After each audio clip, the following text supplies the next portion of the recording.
I'm especially delighted that we're opening this first event with a Clare-based story and a Clare-based book, Light on the Horizons. The very important work that's been done in Clare Haven and Haven Horizons over the years is very fitting that we get to hear how the story of how the organisation was set up and the very important work that took place there. That's the how. Unfortunately, I think we all know too well the why it was necessary to set it up. This afternoon's event is going to be moderated by the Irish Examiner journalist and author Sarah Harte, and she will be interviewing the two authors of Light on the Horizons, Madeline and Pádraig, and Colette, one of the founders of the organisation. So now I will hand over to Sarah for her to continue the introductions of the guests on the panel. Thank you.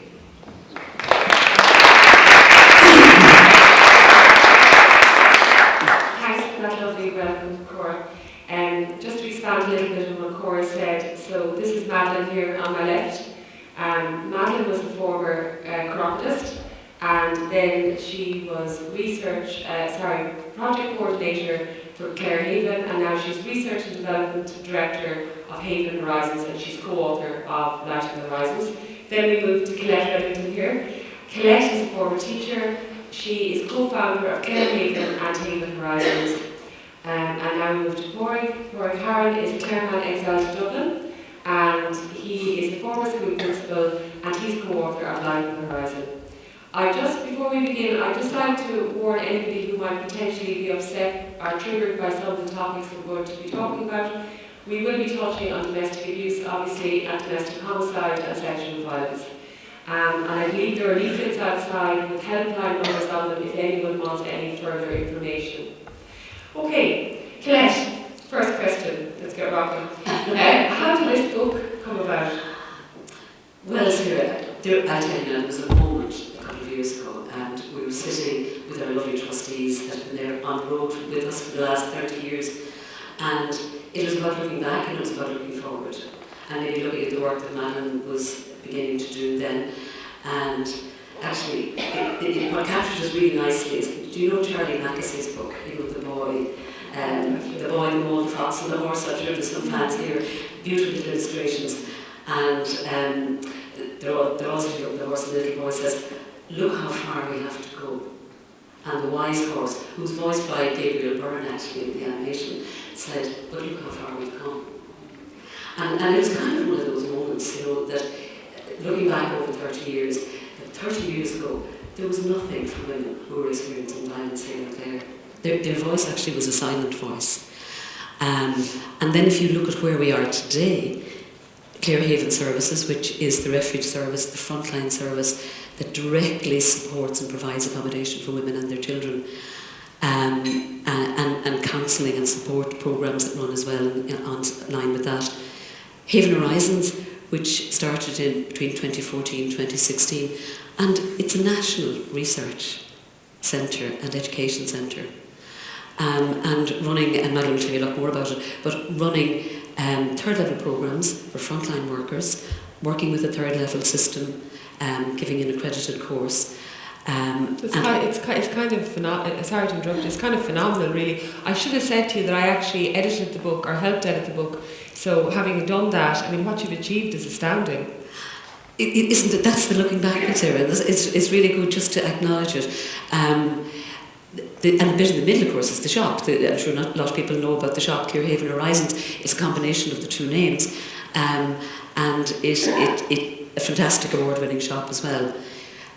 But the reason that we started with the idea of the book was to acknowledge the people of Clare who had put their shoulders to the wheel. We were astounded by the number of people over the years, and we had photographs, and in fact we had this huge archive in milk crates and boxes of fundraisers and newspaper articles, and it came from the trustees a suggestion that we should really record this and acknowledge the people who were on the journey along the way, and that's where the book came from.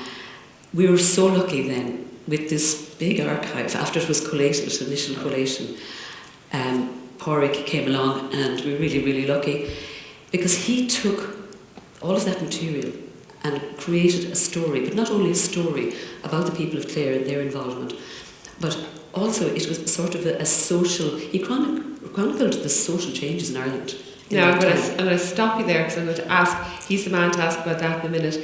I just want to ask you another question, Colette, which is, so this book has chronicled this amazing journey over 30 years, but like how, and you've described, you have Clare Haven, the refuge, you have Haven Horizons, you've got a national research centre, you've got the shop, you know, you've just achieved so much.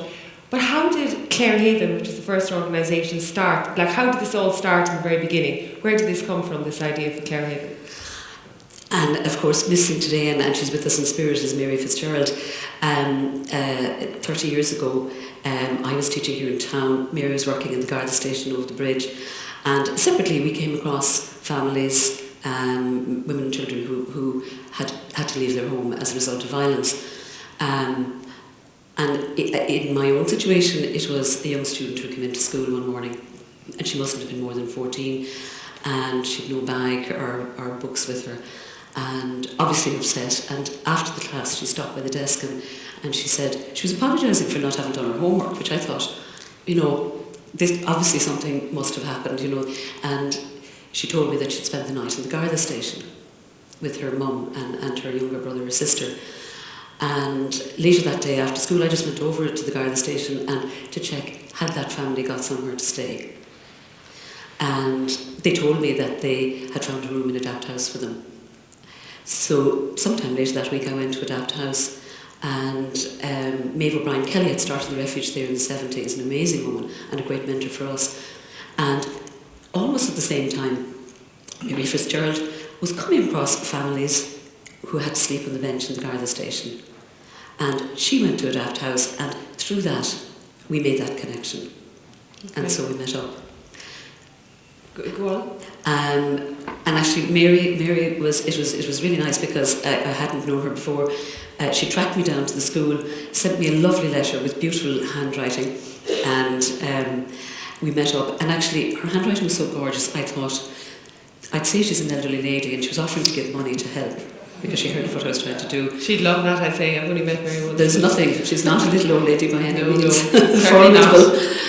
Absolutely. So we met, and we thought, look, if we help one family, that would be great. And this is where Sarah, in terms of acknowledging people, this is where the champions came in. We met people like the Downs family, Pat and Greta Downs, and their son and daughter, who agreed to rent us their house. And they knew that we would be taking families from Adapt House and giving them a home there. Jerry Brennan, who himself and his family in Dublin, said, we'll pay the rent and we'll pay the phone bill. You know. That's the thing actually when you're reading the book. I mean, the book works on a lot of levels, but that's something that really struck me. You know, there's so many people in Clare and in Ireland, people who just do incredibly interesting, incredibly brave and selfless things, and often they don't get the credit for it, you know. Exactly. So we had a house, and then but said, where do we go from here? And then we had the really good fortune to meet Madeline, and it all started from there, really. Okay. And Pádraig, I just want to ask you, how did you get involved with this project? Pádraig obviously co-authored the book with Madeline. How did you get involved? Well, Sarah, I didn't, apart from as a Clareman in exile in Dublin, has been said, I was aware of Clare Haven, but I actually didn't know anything about Haven Horizons, to be honest. And, you know, I was very much an outsider to this, so I was approached by my brother. I think it's the prerogative of big brothers, generally speaking, to land their little brothers into trouble or give them, you know, pass things on to them. But in this instance, my brother landed me with this particular project.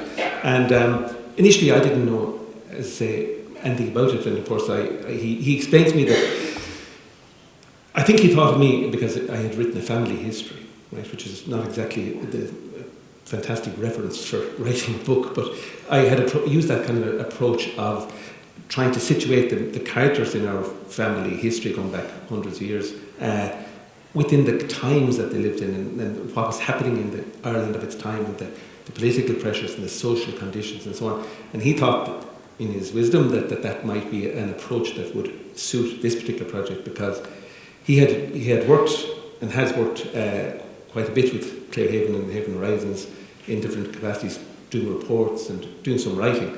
And I think there is kind of a correlation, though, if you think about it, because you were doing a family history, so that's a more sort of precise kind of project. But you were situating it within a sort of political kind of landscape. Sure. And I think when you were doing this book, if I'm correct in saying, when you got landed with an archive, a fairly large archive. So what was that like in terms of, it's one thing to sit down, I've written fiction, so that those characters are coming out of my head, and sometimes you do a bit of research, but it must be quite a different thing to be given an archive, like a sort of a trove. I mean, how do you just grapple with that? Yeah, I suppose I did get a look at the archive to some extent before I even committed to doing the job, and it was very intimidating because there were, I think, 7 packed ring binders full of ephemera, all kinds of things, from newspaper clippings of 30 years, flyers, promotional materials that the organisation had created to raise awareness, to promote programmes, material on the programmes. And of course, I was coming to this as a novice, to be honest with you, as somebody who had little or no knowledge about the area of domestic abuse. So, yeah, I must admit I got hooked.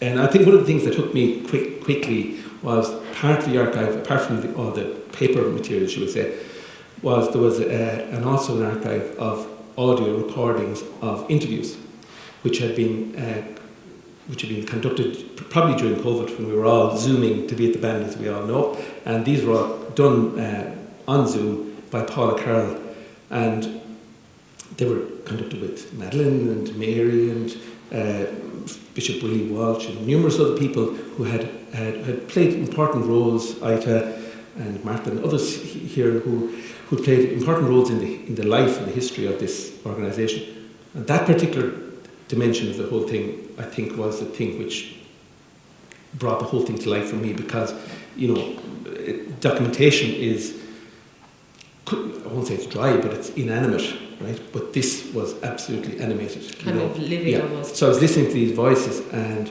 you could hear the passion and sometimes the sorrows and the joys and the fun, bizarrely, in all this as well. And I got a sense of the organisation, and I realised they had been doing heroic work, and I felt, I'd be proud to actually be associated and try to make this fairly hidden work, maybe a little bit less unhidden, and record it for posterity. It's kind of an interesting point you hit on there, because obviously I worked in the book as well, editing. You just mentioned that, sort of the sorrow and the joy, and that's something we might come back to in a minute, but it is kind of incredible when you're working on Light on the Horizon and you're hearing all the stories, that you do go from sorrow to joy, because there was so many light times and there was so many dark. It's essentially a very dark topic. It's very uplifting when you read this book, I think, because to me this book is ultimately hopeful. I just wanted to say that to anybody who might be thinking of buying it, because you think it might be mired in misery, but the biggest thing that comes across are the strength really of the women, I think. Isn't that true? In terms of that they're not victims, they're survivors. Absolutely, Sarah, and if I can just come in there, the book became something else, and that was the extraordinary thing. It became almost like a primer, a handbook for how to recognise and understand domestic abuse. And then for agencies, for policymakers, it's a handbook for where we go from here. And that's where the hope is. It's a map. It creates a map of this is what we need to do to eliminate this. And on that note, I want to actually ask Madeline, because Madeline obviously is co-author of the book. When I was reading the book, it's obviously about a group of people who come together and do this amazing work. But I almost felt like, as a reader, that the issue of domestic abuse is almost like its own character in the book. Yeah, I think, as Colette said, the book had been talked about for a long time, and while we were talking about it, I always felt that it should be something that would be really useful for people who experience domestic abuse as well, because in all the years that I worked in Clare Haven, one of the things the frontline staff kept saying to me was, when women often come in, they know something's not right, but they don't know what it is. They don't recognise, the extent and the nature of the abuse that they've been experiencing. And that often that within culture and society there's a lot of victim blaming and, you know, the entitlement of men, and therefore this is natural or whatever. And I wanted to make sure that as the book, as the story was told, that we were also looking at how domestic abuse was seen 30 years ago, and then how that has changed over time. And when Pádraig came on board, that was just around the time when we were having new legislation in 2018 and 2019, and a new offence of coercive control was coming into Irish legislation. And I was very aware that people had more knowledge now about domestic abuse, but people didn't really, the terminology of coercive control wasn't widely used, and yet in 2019, almost out of the blue to most people, we had this new offence. Can I just stop you there for a sec, and can I just ask you, because I personally didn't have a very sound idea of what coercive control was until I worked on the book. I mean, I had a vague idea. Would you mind just defining coercive control for us? What is coercive control exactly? How would you define that?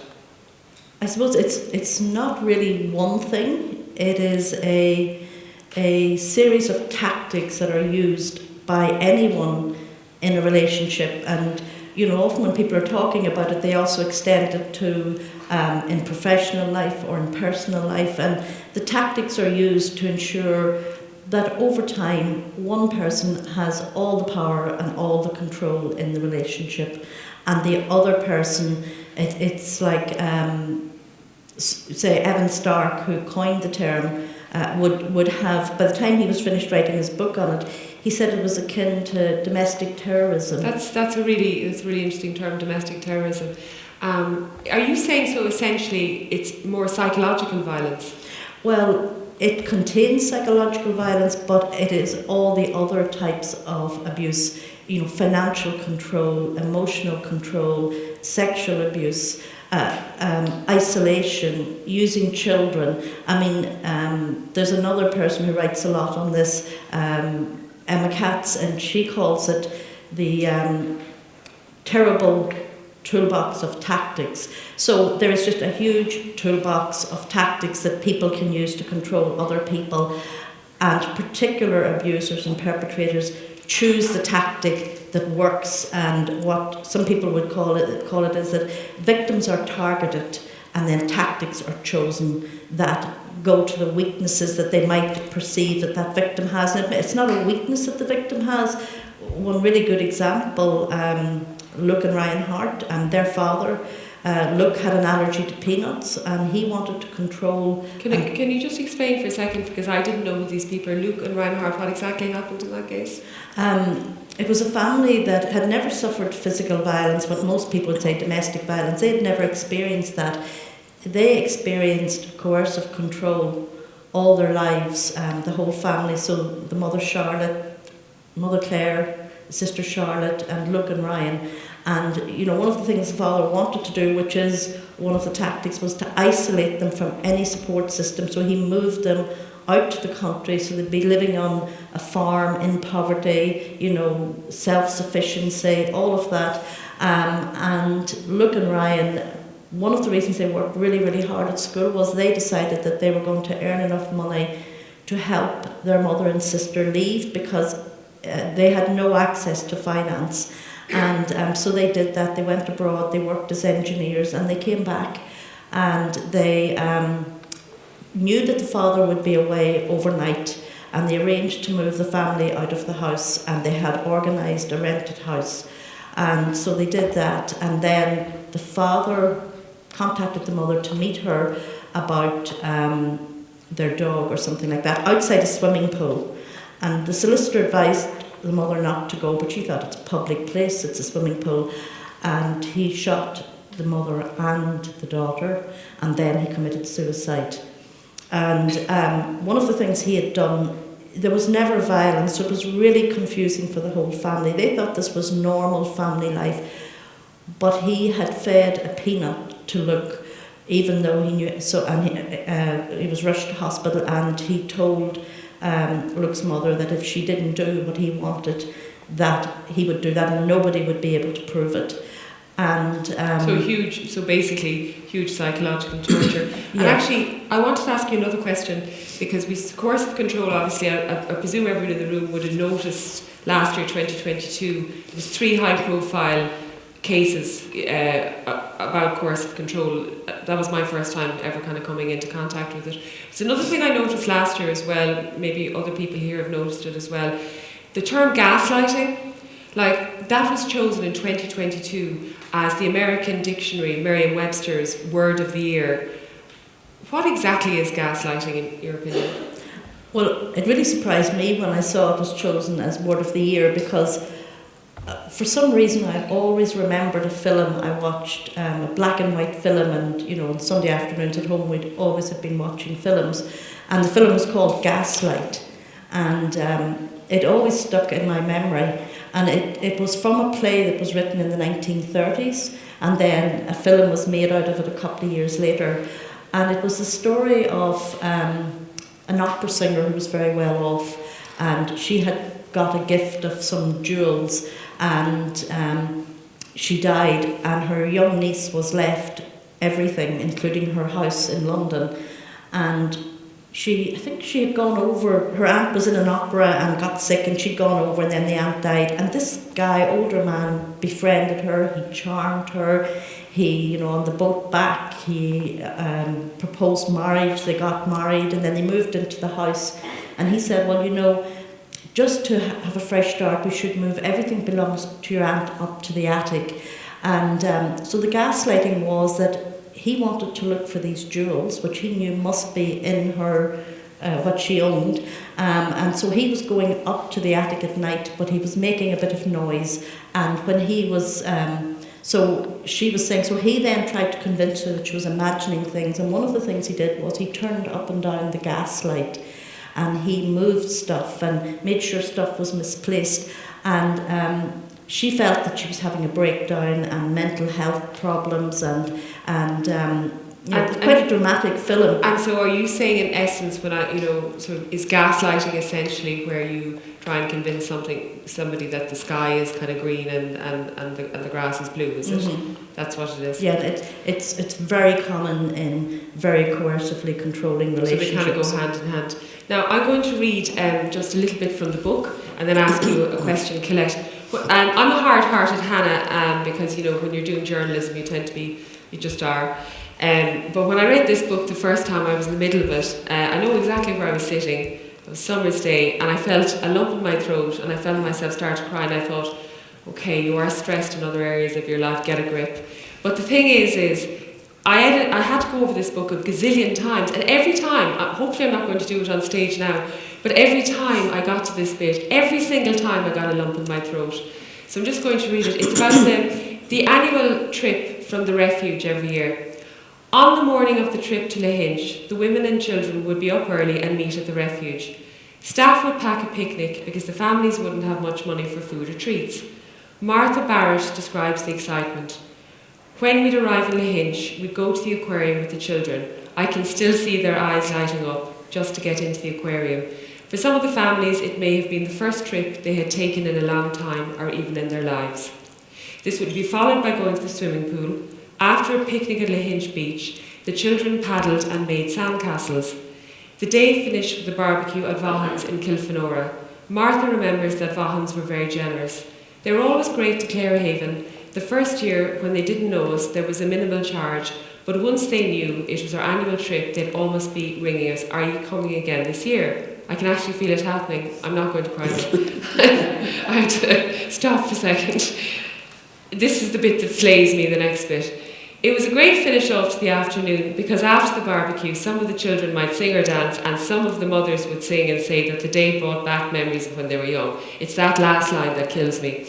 But the day was a highlight not only for the women and children but also for the staff who loved doing something nice for the women and children, which brings me to my question, Colette. Reading this book, it just seems to me like there was such a bunch of people along the way. Is that the case? Just an amazing amount of people on this journey with you? Absolutely, it's a good way of describing it. It's a bit like, those little pocket warmers that you have in the match, and you click that little button and then the heat spreads out.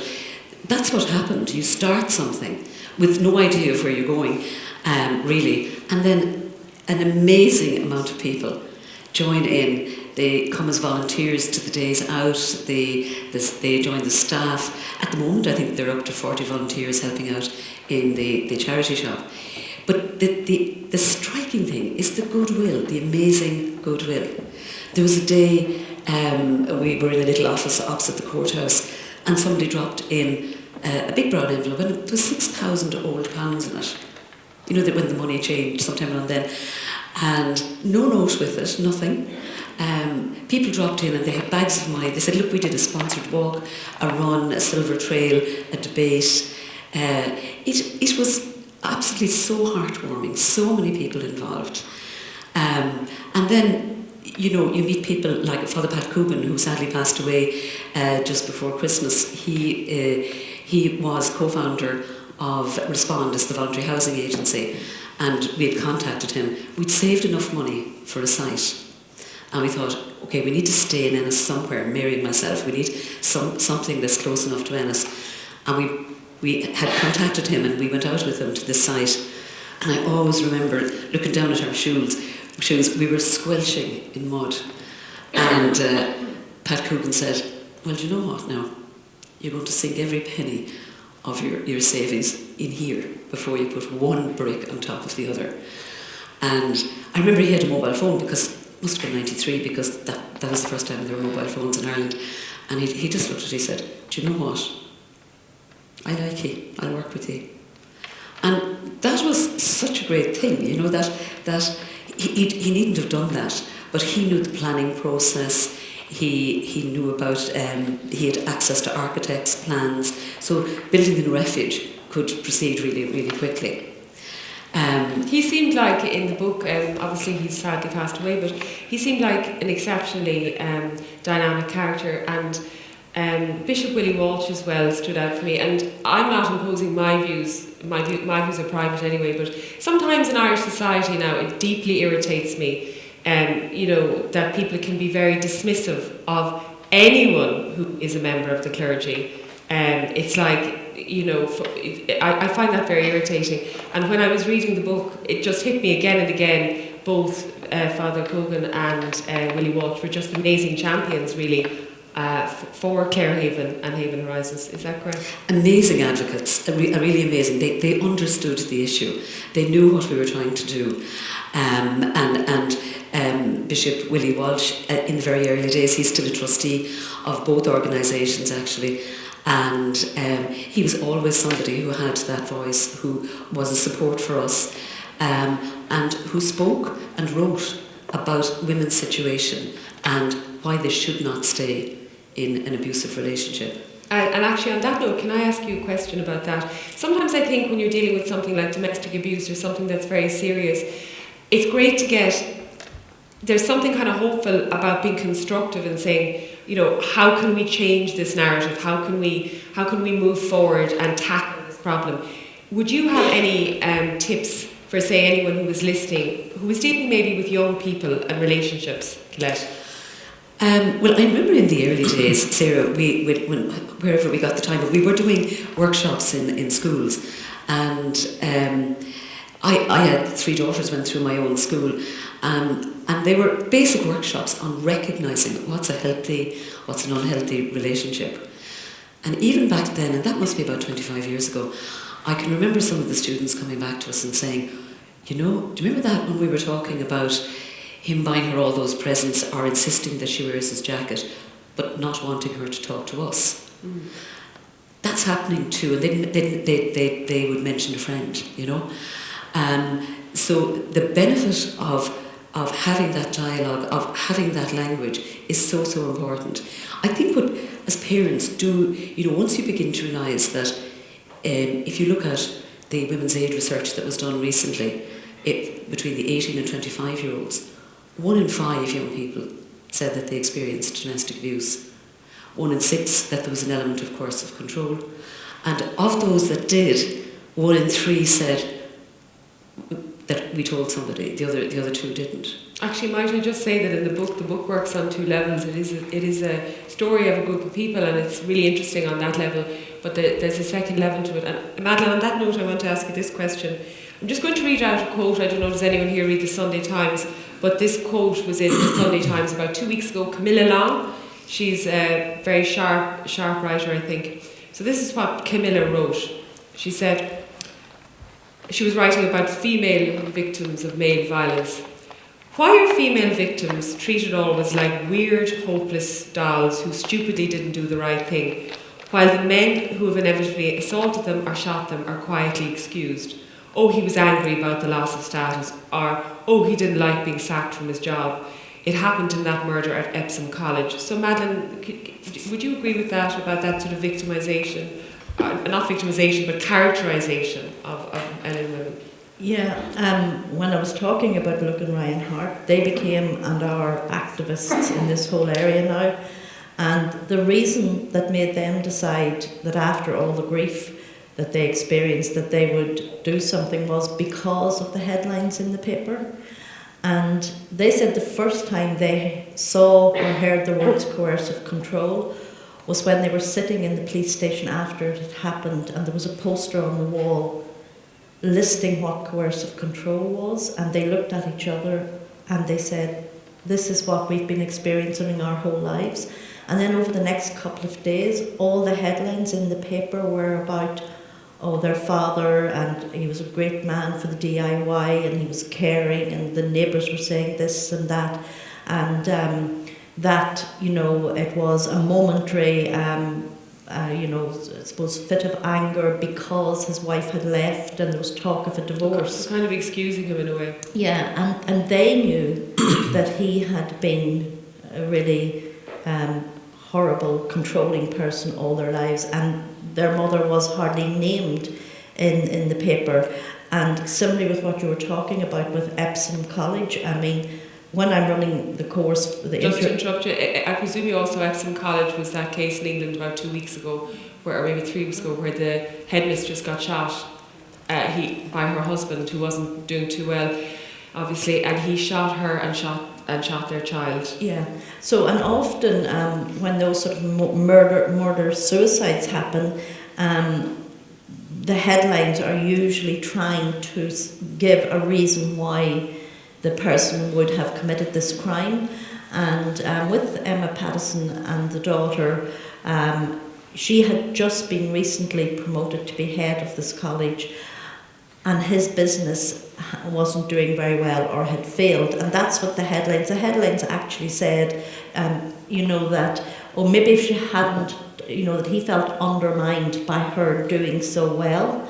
And I mean, that's classic, really classic victim blaming. Yeah.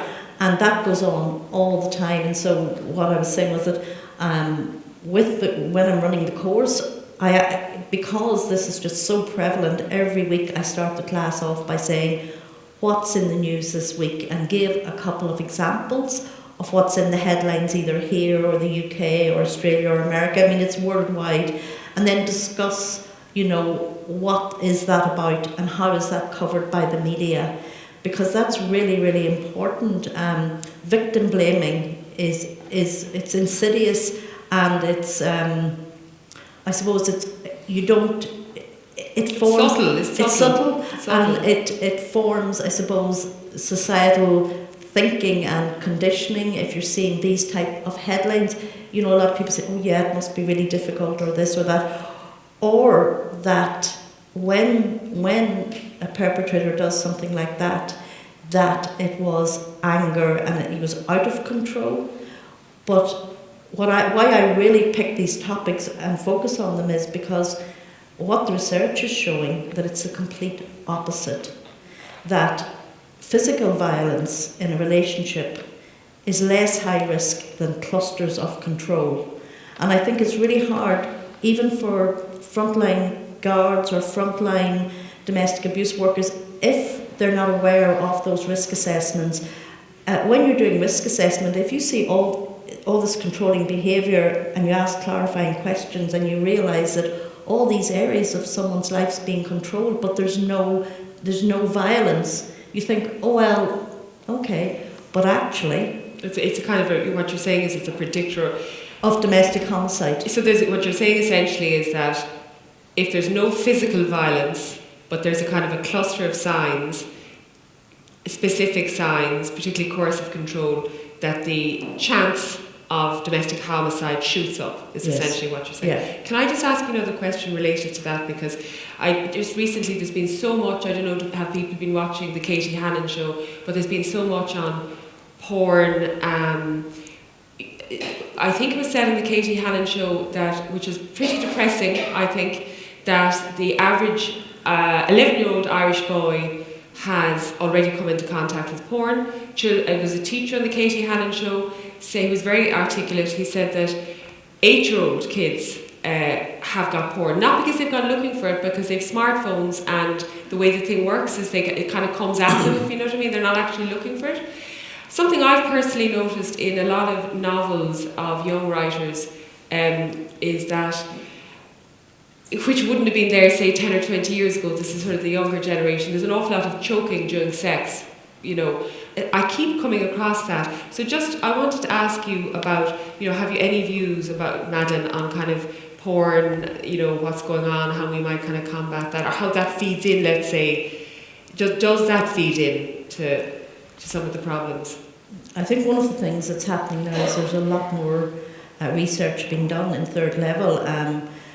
If we look back, say, to 1970, you know, domestic abuse, what they'd call the domestic, wouldn't have been seen as a fit topic for academics to research. But now that it is seen as a topic to be, I suppose, a topic of research, this is so that Katie Hannon show was probably referring to the new Irish research that's just come out, and it is really quite concerning.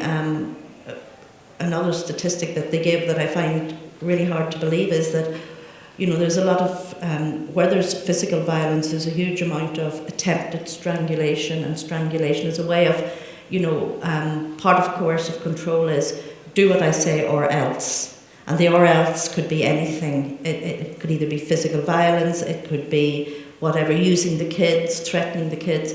But so the attempted strangulation, if there's attempted strangulation in a relationship, is 750% more likely that there will be homicide, because it's almost. So you're basically saying there, if I understand correctly, you're saying where there's choking or like attempted choking or choking, that there's a 700% increase in the potentiality for domestic homicide. Yeah, and so one of the things, and at the moment in Ireland we don't have domestic homicide reviews, but they're the one thing that gives us the most information.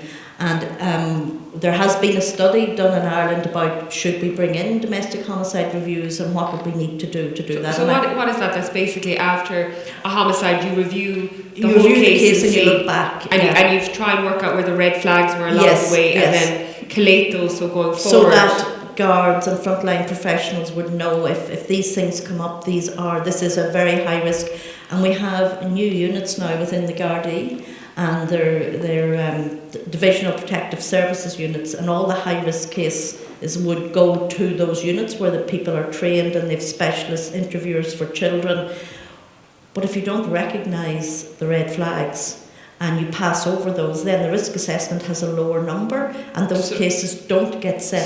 So in essence what you're saying is going forward, something that we need to do here in Ireland are domestic homicide reviews. Yes. And also, fortunately, we have had a raft of new offences coming in. Coercive control and all and attempted strangulation is now going to be an offence on its own. There's going to be higher sentences for death by strangulation, and all of those, and a number of stalking, cyber stalking, all of those are coming in as new offences. I've kind of noticed that the government do seem to be, there's lots of things they need to do, but they do seem to be beginning to get a handle on this, that this is a massive problem. Because the statistic, isn't it something like 1 in 4 Irish women will have experienced domestic abuse, which is astoundingly high. Pádraig, I want to ask you a question. When you were working on this book, Aisling Murphy was murdered. Now I know you have daughters around Aisling's age. That must have been really bizarre for you, was it? As a father, and kind of I know what's in the book, and I know. How did you find that? For some reason, obviously Aisling Murphy seemed to touch a kind of a nerve nationally. There were many. The centrefold of this book has the names of all women who died by violence in the last 30 odd years, and there's many pages, and it's shocking. It's a shocking thing to see. So that Aislinn's not the only person, of course, but there was something about this particular event that simultaneously caused a reaction around the whole country. We all saw the vigils, and there was some kind of real shock about it. And I literally just returned from Ennis. I came down here to meet Madeline and Mary Fitzgerald and Colette about the book, and I literally pretty well arrived back in Dublin when this particular event happened. And it isn't as though it was even a classic case of domestic violence, but it was a case of gender-based violence, yeah. And it was. I think there's, bizarrely and tragically, there was some kind of all the same potential. The sad event had this amazingly positive potential, and there was this upswell or groundswell of revulsion, and we can't have this anymore, and it's absolutely unacceptable that women cannot exercise, or they're not safe in their home. It quickly, the debate and the discourse went to the whole area of domestic violence. I think you're right, because I remember at the time, I don't think there's anyone in the room who wouldn't remember, but I know an awful lot of female politicians, and they were really, really angry and really upset. Ivana Bacik spoke. Ivana Bacik, loads of female politicians, but they were, you could tell, obviously politicians, they do a particular kind of job, and they're always on stage. But I did think, watching the coverage of that you could see, and it was kind of interesting watching in the Oireachtas, you could see the men were kind of, there's many wonderful men, as we know, in the world. It's not all men who were like that, but you could see men, for once it didn't seem like a kind of a very political thing. Women were speaking, and they were cross and saying, you have no idea. I think Ivana Bacik said, actually, she said, you have no idea of the everyday sexism and harassment that women experience at different times and different ways during their life. I was really struck by that, actually, because in a way the point was, okay, this is really, really unacceptable. You're not aware of what it's like to be the harassment and the sexual discrimination, etc., that's going on one for women. I think it throws the spotlight back onto families and mothers and fathers and how we rear our children. When I undertook to write the book, I would, as I said, I was pretty ignorant of a lot of this, and my own understanding of domestic abuse, I would think, was very basic, repulsed by it, but nonetheless, maybe even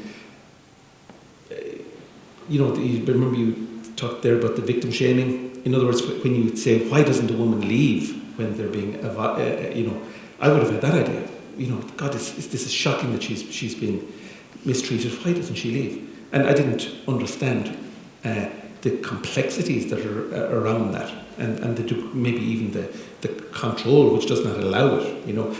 The book goes into that in quite a bit of detail, because actually you need to understand actually what the complexities and the nuances of domestic abuse are, actually, if you're to try and deal with it as an individual or as a nation, as a politically. That's a good point about you have to be able. It's one thing that the book, as I said, the book is it's a story. It works on two levels, but in the other level, Madeline deliberately, wanted it to be something, as you said, that tells people about domestic violence. And Colette, I want to ask you a question about that, because I gave the book to lots of friends, and one thing that kept coming back at me was that if the book caused them to revisit some of their own relationships, past and present.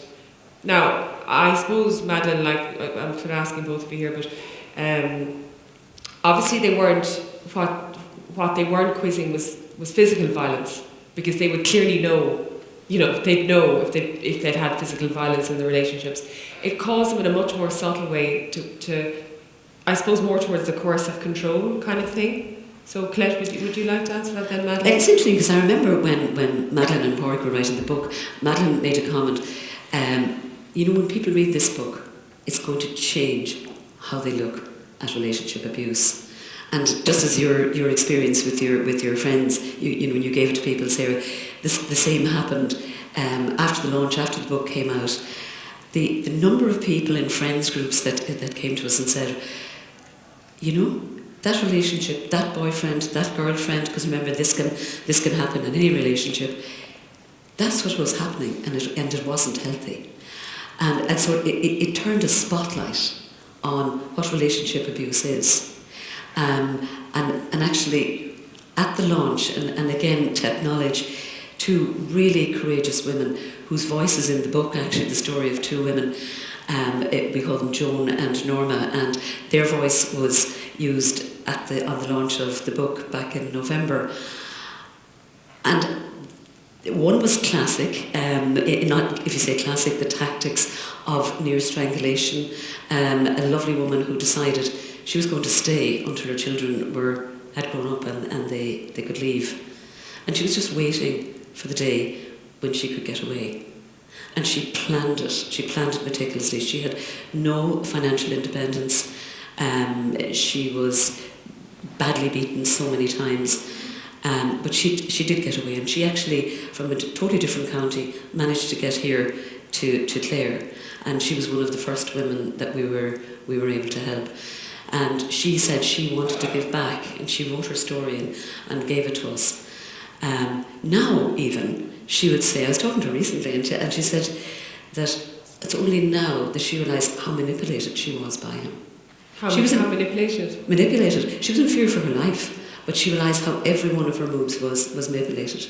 The second lady, Joan, she came to the refuge and she said, you know, I don't have any broken bones, I have no bruises, because she said, but she felt so small and so diminished by what was happening in her relationship. Things that were being said to her. They had plenty of money, but it was all of the other emotional, psychological abuse, the gaslighting that was happening to her, until she was so diminished she felt I almost wasn't there. And it was a combination of those stories that different people said to us, I have changed how I think about this. A friend came to me the next day and she said, you know what?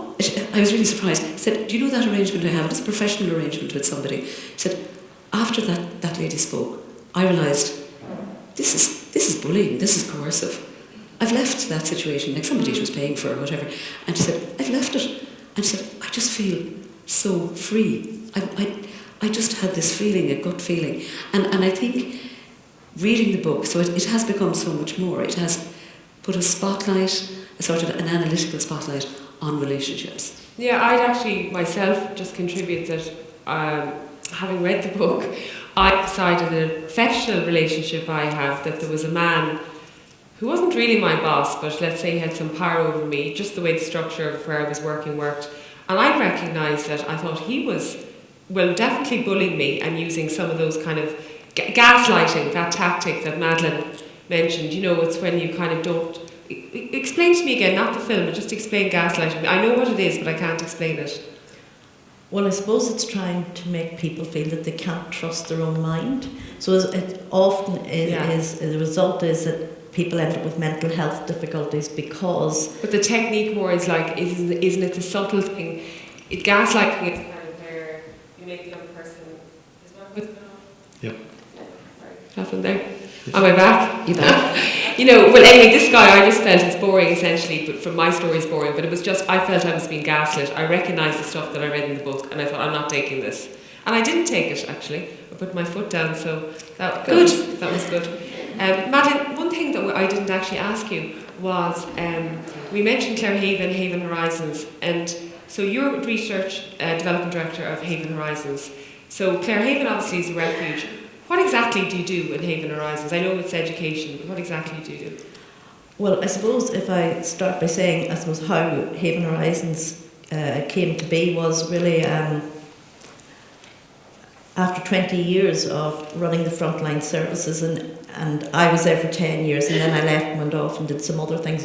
In fact, when I think about it, when I started and I met Colette, I said, look, I'll do this for 1 year. You know, I'm a chiropodist. How many years ago did you say? Roughly. And so at that time, I thought I'd like a little sort of, sabbatical, and I'll do this for 1 year. And then after 10 years, I did leave and do other things, but then I came back. I was still in contact with Mary and Colette, and one of the first women that came in, 20 years later, her daughter came in. And I think it was Mary, and as I say, there was increasing numbers of women every year.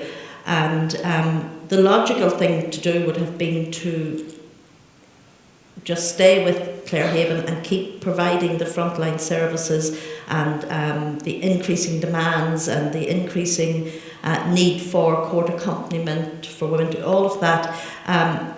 But one of the things, and I suppose Desmond Tutu really says it well when he said, he was dealing with, the apartheid in South Africa, and he was saying, you just can't keep pulling people out of the river. You have to go back upstream and see why are they falling in, otherwise you'll get exhausted. And that's what was happening. It was just burnout on the front line. And it's very hard sometimes to pull yourself away from the crisis and to go back and maybe try and look more at. But I think Mary always had that vision. Especially. Sorry, you just said there, like, as in, do you mean crisis? So you mean when you're immersed and mired in on the front line? Yeah, is that it's crisis driven because each new woman. So you're just responding, and you're not kind of taking a step back and thinking, you can't. Why is this happening? Yeah. And so I think Mary would have maybe been that driving force and that driving vision to say, well, look, we need to do something else. We need to look at what is happening here, and we need to look at, well, how is it possible to change this? And of course, we're talking about a whole culture, and I mean, in each country there's different cultures, and in Ireland we had our specific cultures and traditions, and so you're trying to change the attitudes and beliefs that underpin what people think is okay in terms of behaviour. So you're basically trying to... Actually, sorry, just to loop that back, and we'll stay on you, but Pádraig kind of touched on that about, like, he had a hidden belief. And you weren't on your own, by the way, having that hidden belief, so don't feel bad. Because I was reading things thinking, geez, I need to... it really hits you, like. But he had a hidden belief, let's say, that, well, if it was that bad, why did she stay? Yes. Is that kind of what you're talking about? Those domestic abuse myths, that's one of the key domestic abuse myths, and we name some of them in the book, and then we say why they're a myth. But they're widely believed, but generally untrue. But that is to do with our conditioning and the cultural conditioning and the belief systems that we're brought up with. And so Mary would have said, we need to look at this, we need to look at education, we need to look at what else is happening out there in the world, what models of good practice are there around the world that we could maybe look at and see, could we bring some of that back to Ireland. And one of the other things was, how do you change, ingrained beliefs and attitudes? And it's through education. And it has to be accredited education in terms of frontline professionals. They already have a qualification, so if they're going to do when you say you're obviously teaching a course, but when you say frontline professionals, like, who would those people be? Well, anyone who comes into contact with victims or perpetrators, and the key ones, of course, the guards, people in the frontline domestic abuse services, and then if you look at other people, like people who are in the court services, people who are counselling, people who are anyone really, I suppose, that people who are running perpetrator programs. So basically what you're saying is you run a course and you have those frontline workers on the course. Yeah. And then you are helping them understand the stuff we talked about, like breaking down the myths, teaching them to spot signs.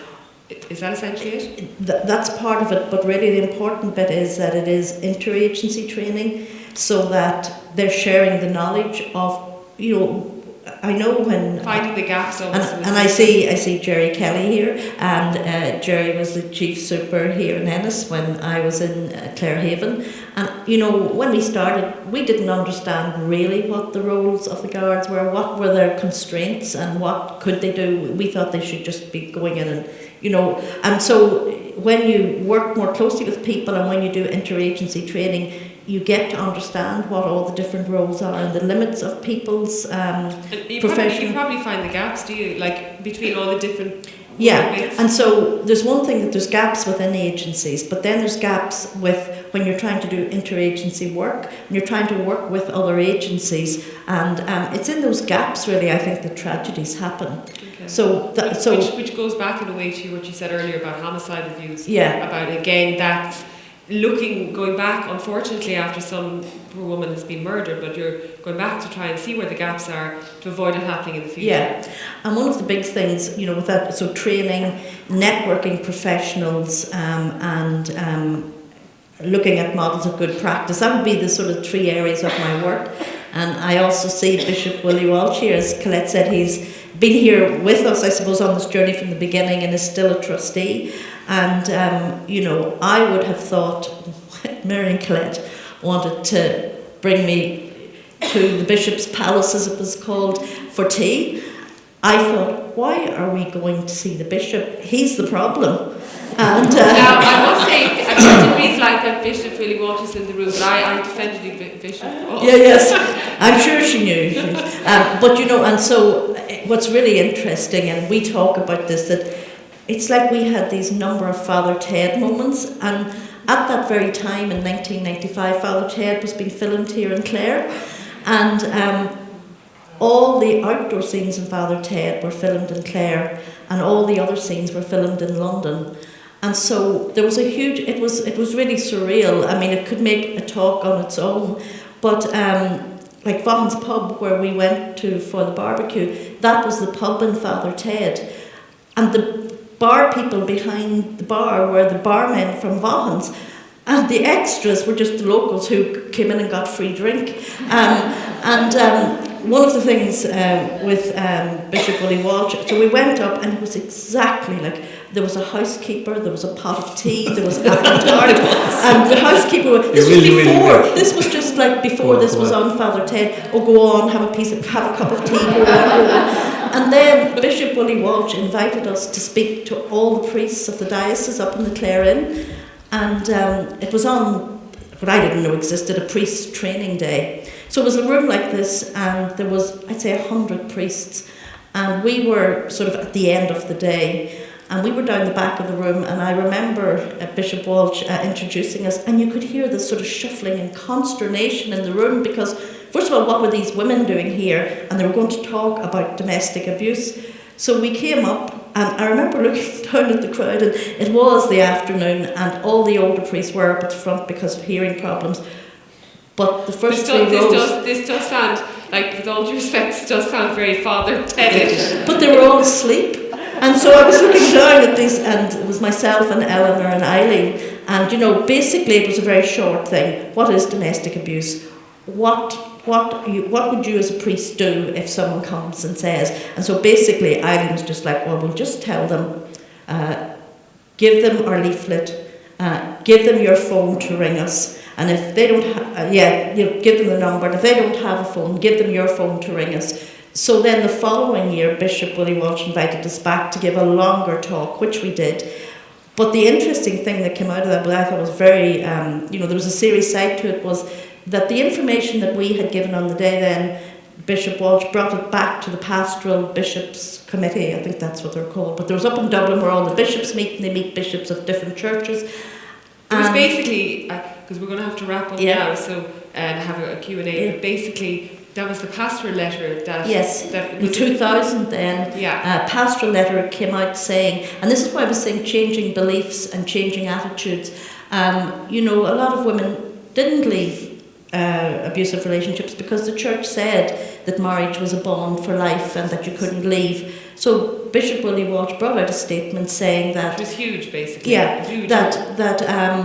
that abusive relationships were not, considered to be a healthy relationship, and that not only should people who are victims of abuse, not only should they leave, but they possibly had a duty to leave abusive relationships. And can we wrap up there, because I've gone past my warning bell twice. I'm torn between my warning bell and I'm torn between you. It's a good note to end it on that Bishop Willie Walsh wrote this incredible pastoral letter that really changed things. It was a game changer. Yeah, we're going to have a Q&A, so if anyone has any...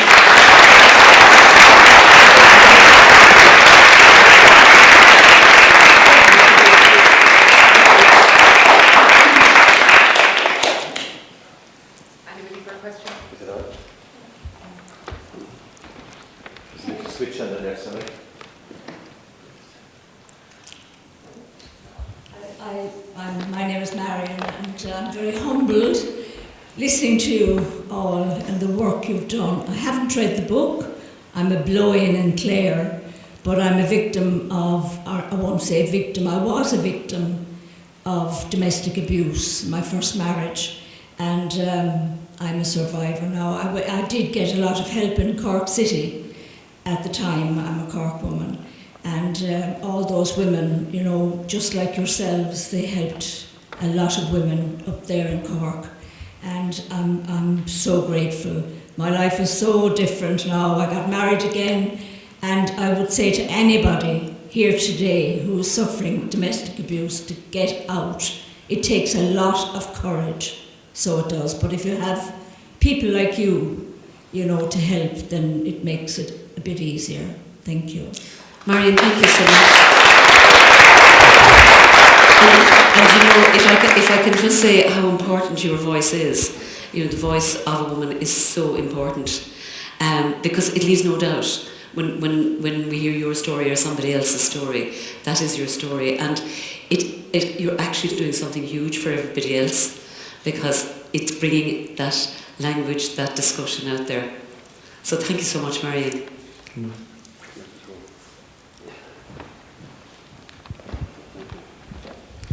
My name is Gerard Kelly. I'm a retired Garda Assistant Commissioner, and Madeline mentioned me there.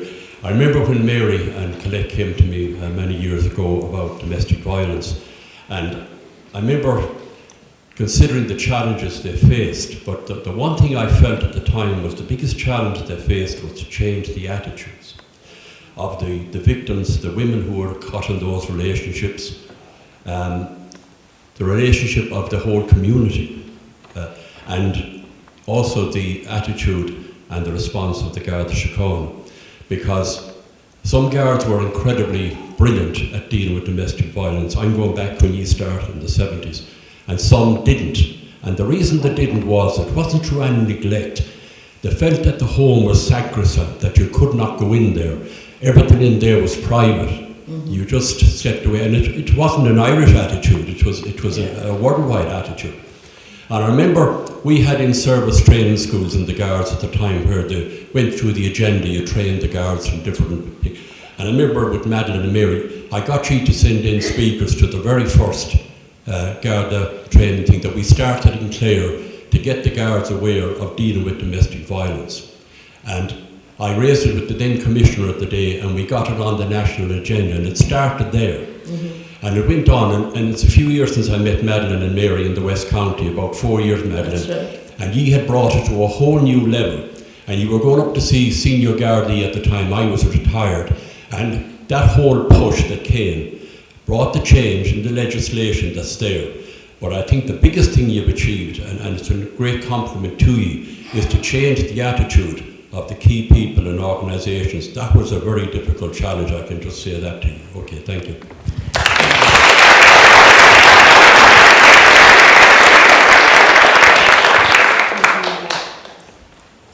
Yeah.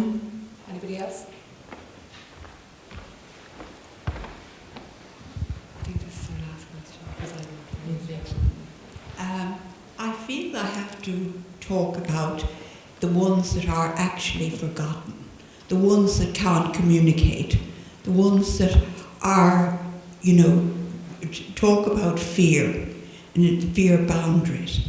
And, you know, in all cultures, in all societies, there is a lot of learning to be done. And we can't fix everything, but from the very, very beginning, even in preschool, I think there has to be some kind of recognition and respect for all people. Mm. And if that isn't being done, it's going to be very, very hard to be putting sticking plasters on everything. I have had probably a very, very good life in, you know, that I have been in and taught in 11 countries, and no place is perfect. But the people that are probably slow and disadvantaged are always going to be really being taken advantage of. Yeah. Thank you. Thanks, Mary. Can I just quickly say something as well? Because there was one question I forgot to ask you, which was that domestic violence doesn't just happen to women, sure doesn't. Absolutely. I mean, you know, what makes an abusive person? It doesn't have to be a man or a woman. We deal with the women because predominantly it is that. But remember, violence can happen in LGBT relationships, in other relations. The examples, Sarah, we gave there, even in professional relationships, there is that element of coercion. I think that's a really good point about the vulnerable people, and they are the people who maybe won't have somebody watching out for them to the same extent that something can happen. And I forgot to mention earlier, there's a really, really good tool that Women's Aid brought out. They have that 2 Into You campaign, and it's a website. And there's a relationship quiz in it, and I would say for anybody to do that, to do it amongst a group of young people, particularly important, with sisters, with aunts, in any relationship, in fact, because it gives you direct indicators of this is a red flag. You know, when he tells you what to wear, or when he tells you, no, let's not meet that friend because they're only too jealous, and he's keeping you to himself. And he doesn't want you talking to your family or your friends. The thing about vulnerable people is that anybody who's in a relationship like this becomes exactly like that. They're vulnerable, they don't have a voice, they're afraid to speak out, and they feel shame and stigma. And that's why, as friends, as mothers, as aunts, as fathers, that we have that conversation with young people. Colette, so we have to finish up, I think. So what I'm just going to suggest is that we're going to move outside, all of us, and if anybody wants to talk further to Colette or Madeline, and Madeline and Pádraig are going to the superstars. The stars. There's a table for Colette as well. There's a table. They give you her a table, Colette, so she won't feel left out. We'll give you a table. Pádraig and Madeline are going to sign books, and if anyone wants to continue any of this conversation, we can do so outside. Thank you very much.